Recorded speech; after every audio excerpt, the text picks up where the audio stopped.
여러분 안녕하십니까. 10장에 이어서 11장에서도 계속해서 천사가 말을 합니다.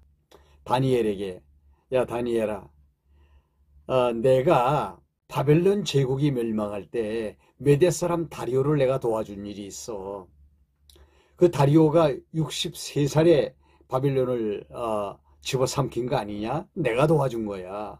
벨사살 왕이 연회를 베풀고 술에 취해 있을 때 다리오 왕을 도와준 거지. 그래서 그가 바벨론을 멸망시키고 바벨론을 점령하게 된 거야. 이렇게 이야기합니다. 그 뒤로 63세의 다리오 왕이 자기와 함께 바벨론 제국을 무너뜨린 고레스에게 정권을 이양하고 이제 페르시아 시대가 이루어지는데, 그 페르시아의 고레스 왕 이후에 서너 명의 왕들이 지나가고 난 다음에 아하수에로 왕 때일 거예요. 나라 국력이 굉장히 신장이 되어 있을 때이기 때문에 그때 꿈틀거리고 일어나고 있는 그리스 제국, 헬라 제국이죠. 헬라 제국을 넘보기 시작한 겁니다. 그래서 헬라 제국을 일으켜서 페르시아 제국을 무너뜨리는 역사가 일어나게 되는데, 이거 전부 다 천사가 그런 일이 앞으로 일어나게 될 것이라고 예고를 해주죠. 그러면서 이제 말씀이 이어집니다. 헬라의 알렉산더 대왕이 일어나서 페르시아를 치고, 그 페르시아가 멸망하고 난 다음에 그리고 알렉산더 대왕이 이집트까지 점령을 하고 엄청난 일이 생깁니다. 뭐냐면 알렉산더가 18살에 마상에서 호령을 하기 시작해서 15년 동안 아주 무섭게 세계를 점령을 했거든요. 그런데 15년쯤 지난 그의 나이가 33살일 때 갑자기 병에 걸려서 죽게 됩니다. 그래서 나라가 넷으로 나눠지는데, 그 네 개의 나라 가운데 두각을 드러낸 두 나라가 있습니다. 북쪽과 남쪽에, 북쪽에 한 나라, 남쪽에 한 나라. 북쪽의 한 나라는 시리아고요. 셀리우쿠스 왕조라고 그렇게 부릅니다. 시리아 제국이고요. 남쪽의 한 나라는 애굽이고요. 즉 이집트 제국입니다. 왕조로 말하면 프톨레미 왕조가 이제 자리를 하고 있고요. 그래서 셀리우쿠스 왕조와 프톨레미 왕조, 다시 말씀드리면 시리아 제국과 이집트 제국이 서로 이제 그 싸움을 하게 되죠. 그래서 알력 다툼이 아주 심하게 일어나는데, 고래 싸움에 새우동 터진다는 말이 있죠.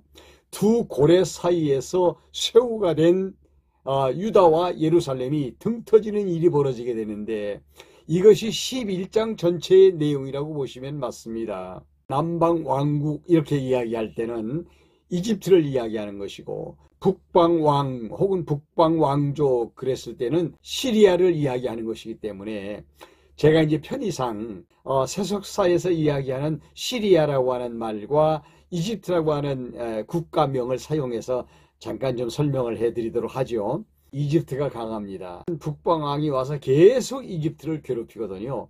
끝판에 가서는 시리아가 결국은 망하고 마는 겁니다. 그 역사의 내용을 좀 쉽게 말씀드려 보도록 하죠. 긴장이 고조됩니다. 남쪽의 이집트가 북쪽의 시리아에게 공주를 시집을 보냅니다. 그러면서 화친 정책을 하자고 하는 거죠. 그래서 몇 년 동안은 굉장히 조용한 시간들이 지나갑니다. 그런데 애굽의 공주를 대접을 잘 안 합니다. 그래서 공주 주변에 있는 사람들을 전부 살해하고, 그러면서 이집트가 꿈꾸었던 시리아 정복을 위한 정략이 실패로 돌아가게 되죠. 그래서 이집트가 가만히 있겠습니까? 이집트의 그 프톨레미 3세 유엘게데스라고 하는 사람이, 그때 연대가 한 BC 246년 정도 됐을 거예요. 시리아를 공격을 합니다. 그렇지 않겠습니까? 아니 그 이집트에 공주를 보냈는데 공주의 측근에 있는 사람들을 막 다 잡아 죽이고 그렇게 대우를 했으니까 당연히 전쟁이 일어날 수밖에 없죠. 그래서 그 전쟁이 6년 동안 계속이 됩니다. 결국은 이집트가 이 전쟁에서 수많은 전리품들을 이집트로 옮겨오게 됩니다. 그러면서 너희들 까불지 마라. 너희들은 우리의 적수가 아니야. 그렇게 하면서 잘 지내자 하고 평화 조약을 맺고 이집트가 떠나오는데 그 후에 몇 년 동안은 좀 조용했습니다. 그러나 몇 해 후에 시리아 왕이 평화조약을 깨고 군대를 거느리고 침입해서 들어옵니다. 그런데 역시 패하고 다시 본국으로 돌아가죠. 그때 이집트 제국은 프톨레미 4세가 왕으로 있었는데 프톨레미 4세가 기세를 몰아가지고 중간에서 이리 붙었다 저리 붙었다 하는 유다, 예루살렘을 한번 칩니다. 그래가지고 프톨레미 4세가 예루살렘에 침입해 들어와가지고 성전 지성소에 들어가서 행패를 부리고 아주 깽판을 쳤어요. 그 하나님이 가만 놔두시겠습니까? 병들어 죽습니다. 그러고 있는 동안에 북쪽의 시리아가 또 전투 준비를 해서 이번에는 반드시 이집트를 먹겠다 하고 준비를 합니다.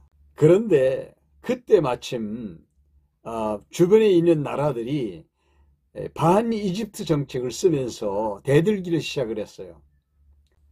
시리아 왕이 마케도니아와 연합을 하고 이번에는 이집트를 제압을 해요. 그러면서 우리하고 당신들하고 그렇게 싸울 필요가 없잖아요. 좀 잘 지내자. 그래서 이제 한 것이 또 정략 결혼입니다. 옛날에는 그런 게 많았던 것 같아요.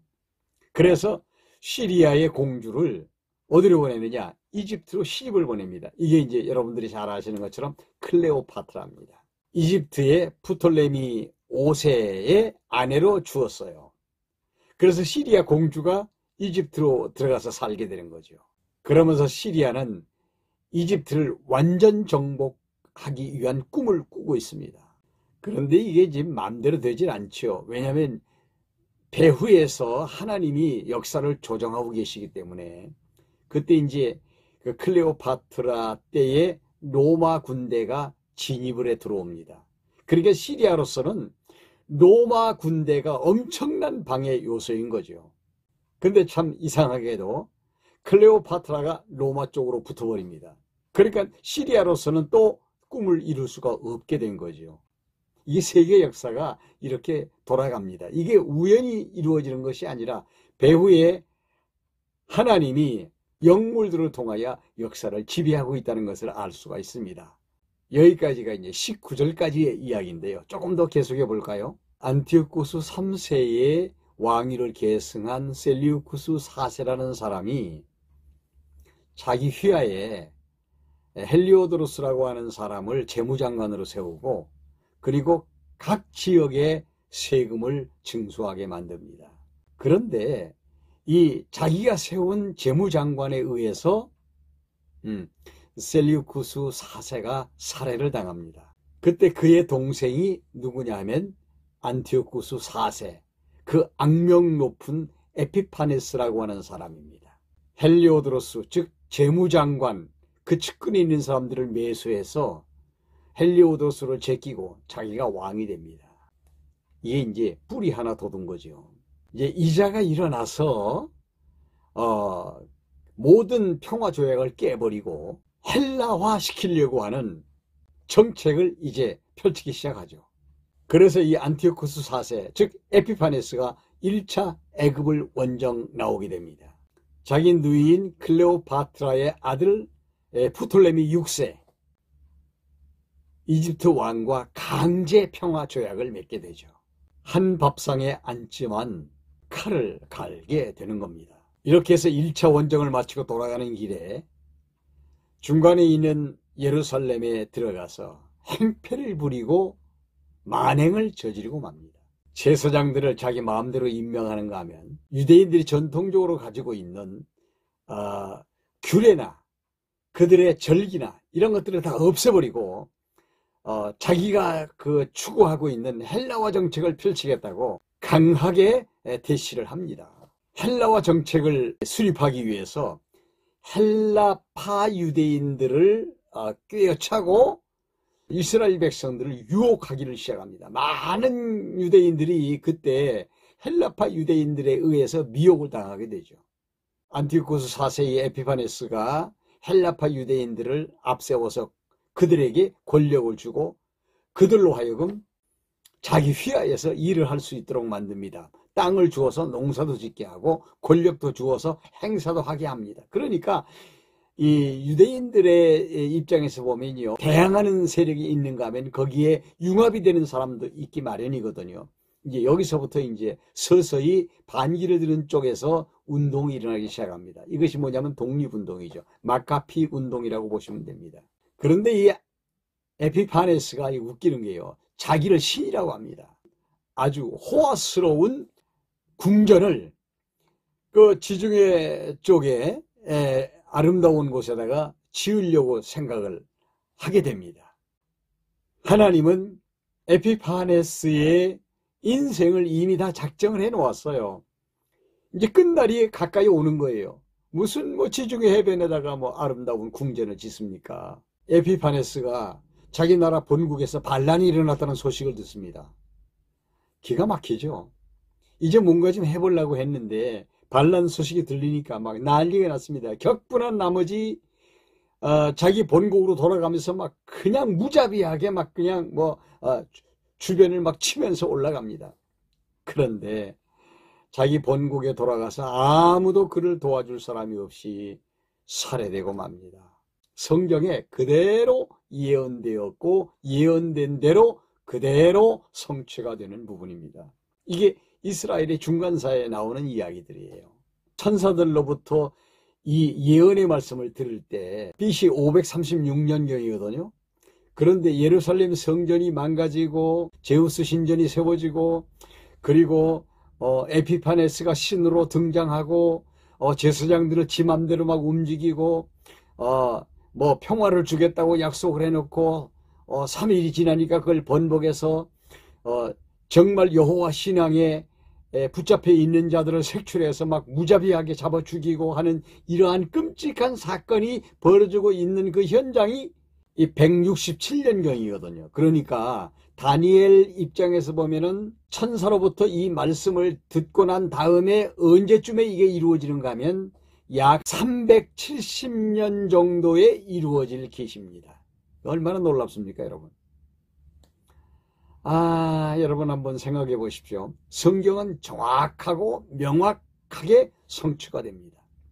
그래서 이 다니엘서에 나타나는 이 예언은요, 예수님 오시기 전에 이루어집니다. 어디까지? 예수님 오시기 직전까지 가고 예수님 오신 후에 직후에까지 갑니다.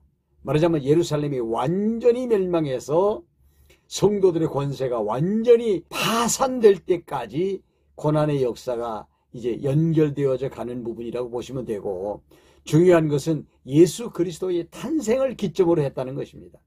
그래서 이제 예수님의 탄생에 대한 징조를 12장에서 마지막으로 천사가 예고를 해줍니다. 다음 시간에는 12장에 들어가서 다니엘서를 마무리해 보도록 하겠습니다. 여기까지 따라와 주신 여러분 대단히 감사합니다. 다음 시간에 또 뵙겠습니다. 좋아요 꼭 눌러주시기 바랍니다. 고맙습니다.